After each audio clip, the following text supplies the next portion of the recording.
¿Cuál es la concepción correcta de justicia social? Algunas teorías pueden ser muy interesantes como las de John Rawls y Amartya Sen, y otras pueden ser una cagada como la de Michael Wasler o David Miller, que eso lo vimos en los dos anteriores videos. Pero ahora vamos a ver otras dos que me parecen muy interesantes, y estas quizás sean de las que más me gustan junto con las de Amartya Sen. Nancy Fraser propone un método muy interesante para elaborar teorías sobre justicia social, y es partiendo desde su negación.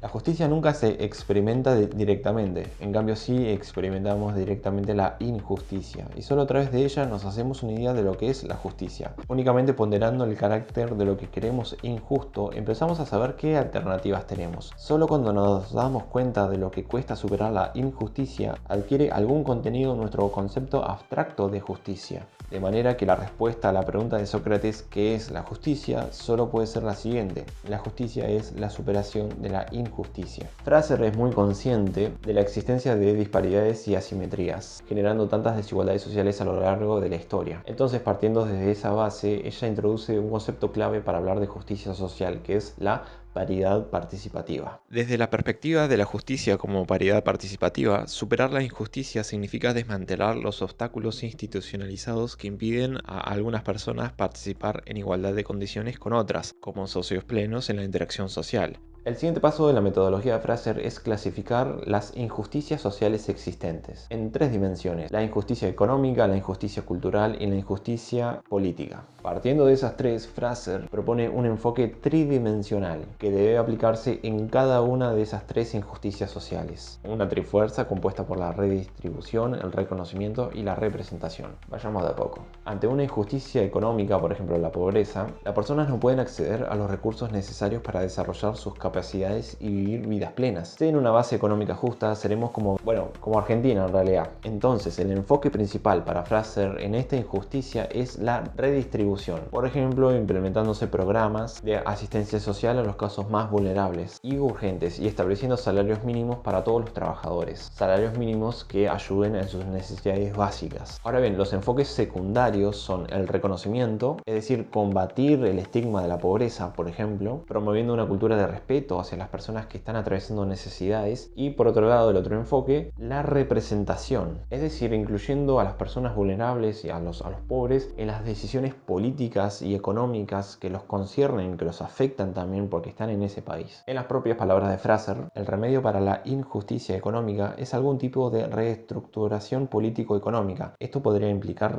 redistribuir ingresos, reorganizar la división del trabajo, someter las inversiones a la toma de decisiones democráticas o transformar otras estructuras económicas básicas. Ahora, ante una injusticia cultural, pensemos por ejemplo en la xenofobia o el racismo, ¿no? Muchas de estas injusticias sociales están basadas en la desvalorización y el desprecio cultural. Por lo tanto, el enfoque principal para ella en esta injusticia es el reconocimiento, pensando por ejemplo en políticas y leyes que ayuden a valorar la diversidad, a promover la igualdad, el respeto y a desafiar los estereotipos sociales. Nancy comprende la falta de reconocimiento como un problema de justicia en sí mismo, uno que no puede reducirse a la desigualdad distributiva. Por lo tanto, los enfoques secundarios en esta injusticia para ella es la redistribución, por ejemplo implementando acciones y programas que promuevan la igualdad de oportunidades a las minorías raciales o a los grupos siempre dejados de lado, marginados. Y el otro enfoque secundario sería la representación política, para que sus voces sean escuchados y sus derechos sean representados en toda la sociedad. El remedio para la injusticia cultural es algún tipo de cambio cultural o simbólico. Esto podría implicar revalorizar las identidades irrespetadas y los productos culturales de grupos marginados. También podría implicar reconocer y valorar positivamente la diversidad cultural. Finalmente, ante una injusticia política, pensemos por ejemplo en la exclusión política de las mujeres y las personas LGTBIQ, las diversidades. El enfoque principal sería entonces la representación, es decir, la inclusión y la participación democrática y política de todos los grupos sociales en la toma de todas las decisiones para la sociedad. Antes de que te salga el machito represor de adentro, en este ejemplo que yo construyo a través de la teoría de Fraser, lo que quiero evitar es que la gente tome decisiones a través del andocentrismo. Si no sabes qué es eso, googlealo, déjate joder. La autora habla de injusticia política cuando ciertos grupos son excluidos sistemáticamente de los procesos democráticos y de los cuerpos legislativos. Un caso muy ejemplar en Argentina de que hay muchos sectores que están odiando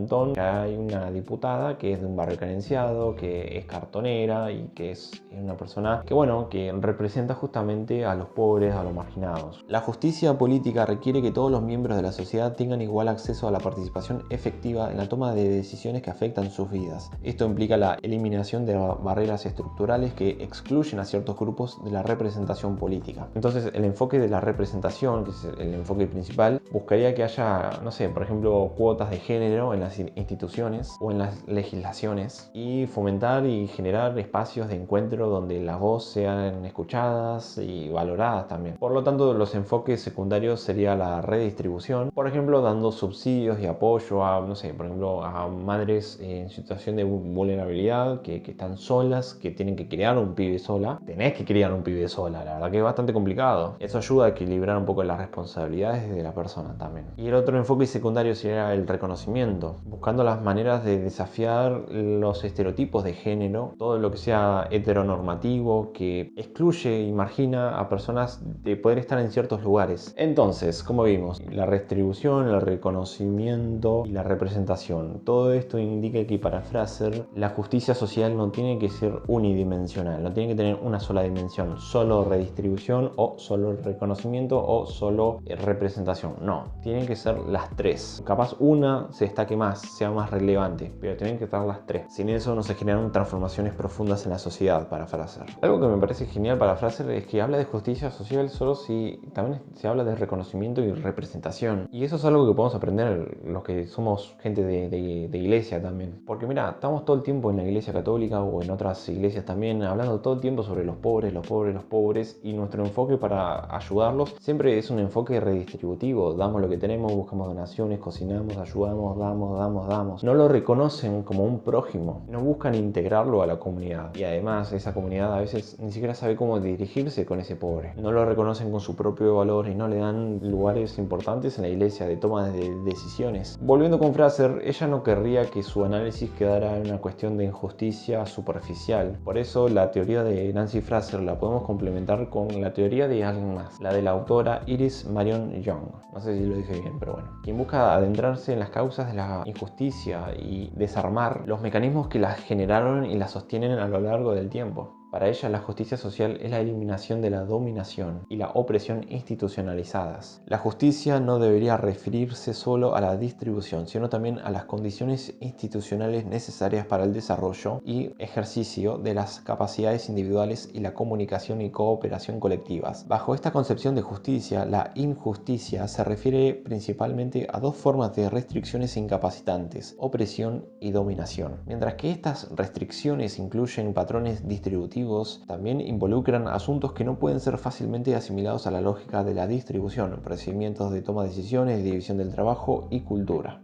Entonces, para Young, eliminando la opresión y garantizando la participación plena y equitativa en la vida social, es como alcanzamos la justicia social. Por más que sea una obviedad, te lo explico, la opresión es una serie de estructuras y prácticas sociales que sistemáticamente desventajan y subordinan a ciertos grupos de la sociedad. Y lo que hace Young es clasificar 5 tipos de opresión: explotación, marginación, privación del poder, imperialismo cultural y la violencia. La explotación es la transferencia sistemática de los resultados del trabajo de un grupo a favor de otro grupo, o como se llama en el mundo corporativo, un día normal en la fábrica. Es decir, hay un grupo que se aprovecha y se beneficia del esfuerzo desgastante de otro grupo. Ahora, el otro mecanismo de opresión, que se llama marginación, ella dice que es el más peligroso de todos. Toda una categoría de personas es expulsada de la participación útil en la vida social y, por lo tanto, potencialmente sometidas a una grave privación material e incluso a la exterminación. Ahora asumimos el otro mecanismo, la privación de poder. Es cuando a las personas se les quita o se les niega poder decidir sobre sus propias vidas, quedando excluidas de las tomas de decisiones importantes y dependen de otras personas para que tomen decisiones por ellos. Por ejemplo, cuando un grupo social, ponele los ancianos, sienten una falta de representación política en sus ideas y realidades, y ellos son incapaces de influir en políticas y prácticas que les conciernen. Por ejemplo, cuando los políticos, que no son ancianos jubilados, reducen la jubilación por debajo del índice de pobreza. Si nosotros tenemos que ser muy cagones para no defender a los jubilados.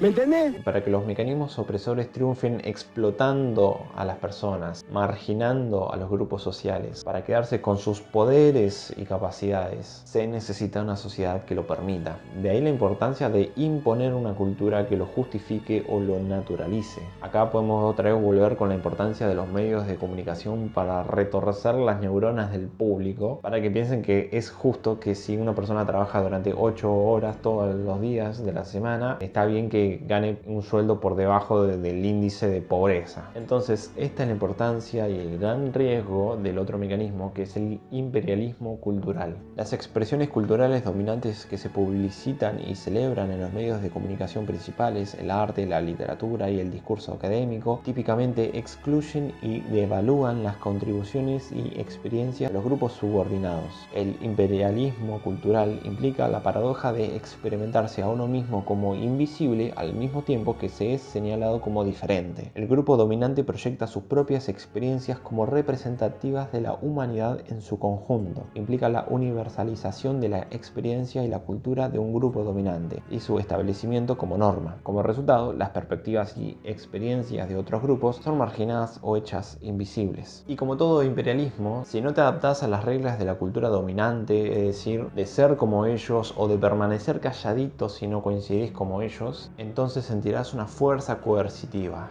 que no dudará de ser violenta. La violencia como mecanismo de opresión es el uso del miedo o la fuerza, la amenaza constante, creando un clima de intimidación para controlar a las personas, para obligarlas a hacer cosas que no quieren hacer o para obligarlas a que no hagan cosas que querrían hacer. Ya que estamos, podemos contextualizarlo con Argentina. El Senado inició este miércoles el debate del paquete de reformas a pedido del oficialista partido La Libertad Avanza. Quieren vendernos a Argentina, nuestro país, que no hemos hecho nosotros de joven. ¡La patria no se vende! Una senadora está pidiendo una embajada. ¡Es una vergüenza! Si alguno quiere retirarse para ir a chequear la situación, puede hacerlo tranquilamente. Están reprimiendo como unos hijos de puta porque son unos cagones cuando ven el pueblo en la calle. Nos atacan ellos, nosotros defendemos nuestros derechos.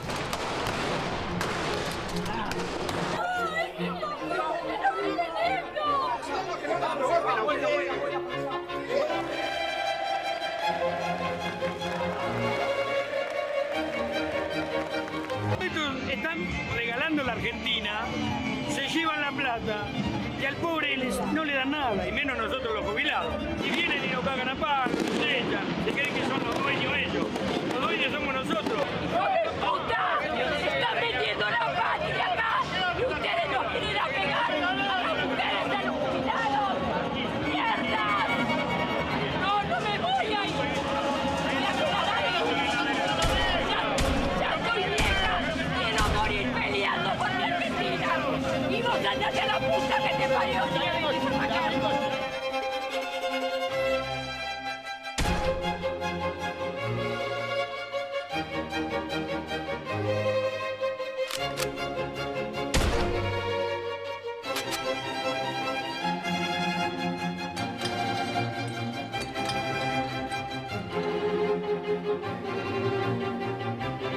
Mi voto es afirmativo a la orden del día 3724. La violencia es sistémica porque se dirige a los miembros de un grupo simplemente porque son miembros de ese grupo. Su presencia es una característica definitoria de los grupos oprimidos, que deben vivir con el conocimiento de que son vulnerables a la violencia únicamente por su identidad grupal.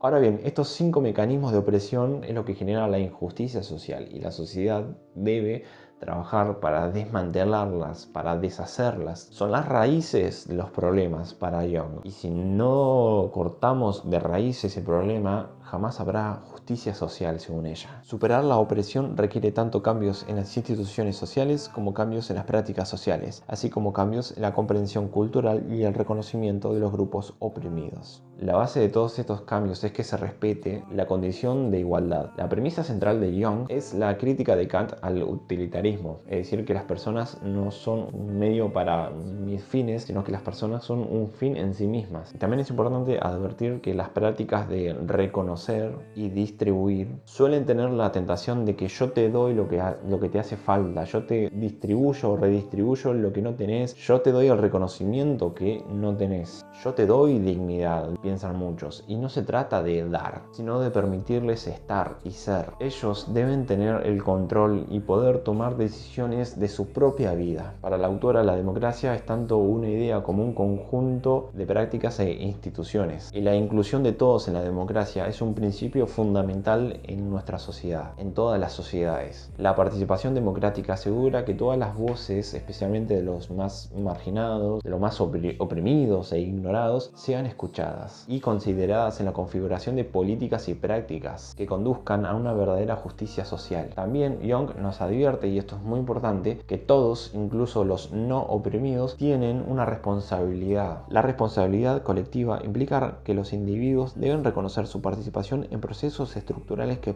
perpetúan la opresión y deben trabajar juntos para cambiar estas estructuras. Ella insiste en que nuestras acciones o nuestras omisiones pueden desencadenar procesos con resultados injustos, por más de que esas acciones u omisiones hayan sido inconscientes. Pensá, por ejemplo, en un profesor en un secundario de una villa, de un barrio muy carenciado, y supone que este profesor les manda a hacer tareas que consiste en ver videos en YouTube sobre, no sé, documentales o lo que sea, y responder ciertas preguntas. Bueno, hay chicos en esos contextos, en esas familias, que no tienen pantallas, celulares o cosas o internet o cosas como para ver videos, sin saberlo, sin querer queriendo. Está afectando el proceso educativo de ese chico, que después va a tener impacto en malas notas, en que se puede complejizar su graduación, escala en no ir a la facultad o no estudiar otras cosas o no conseguir trabajo, etc. Una injusticia estructural existe cuando los procesos sociales ponen a grandes grupos de personas bajo una amenaza sistemática de dominación o privación de los medios para desarrollar y ejercer sus capacidades, al mismo tiempo que estos procesos permiten a otros dominar o tener una amplia gama de oportunidades para desarrollar y ejercer sus capacidades disponibles para ellos. Nancy Fraser y Iris Marion Young, la verdad que nos dan herramientas bastante interesantes para profundizar todo esto de lo que es la justicia social y cómo deshacer las desigualdades sociales. La verdad que sus enfoques me gustan mucho porque se enfocan primero en lo negativo, en lo mal que están las cosas, y a partir de ahí se proponen a profundizar, entenderlo y reconstruir. Es detectar el problema para saber cómo dar una solución, ¿no? Por eso que a mí, en mi lado sociológico, me apasiona que hayan puesto ese enfoque de hablemos de los problemas, hablemos de las problemáticas, de las situaciones malas que pasan, y ahí busquemos alternativas para solucionarlo, ¿no? Me parece un enfoque bastante pertinente y adecuado para lidiar con todas las desigualdades sociales. Por eso, si a vos te interesa el estudio de las realidades sociales, políticas, la sociología o cosas así, te recomiendo, o más bien te obligo a que lo hagas, que hagas voluntariados, que vayas constantemente a voluntariados semanales para que veas la realidad de los barrios carenciados, de las cárceles, de las personas en situación de calle, de las mujeres que sufren violencia, de las personas con consumos problemáticos. Ahí hay mucho para saber de las causas y de cómo son las desigualdades sociales. Nada, un consejo para si estás estudiando algo de eso o te interesa saber un poco más. Si tenés un día gris, acuérdate, siempre sigue luchando, nunca quiebres tu espíritu. Y bueno, nos vemos en el corso. Adiós.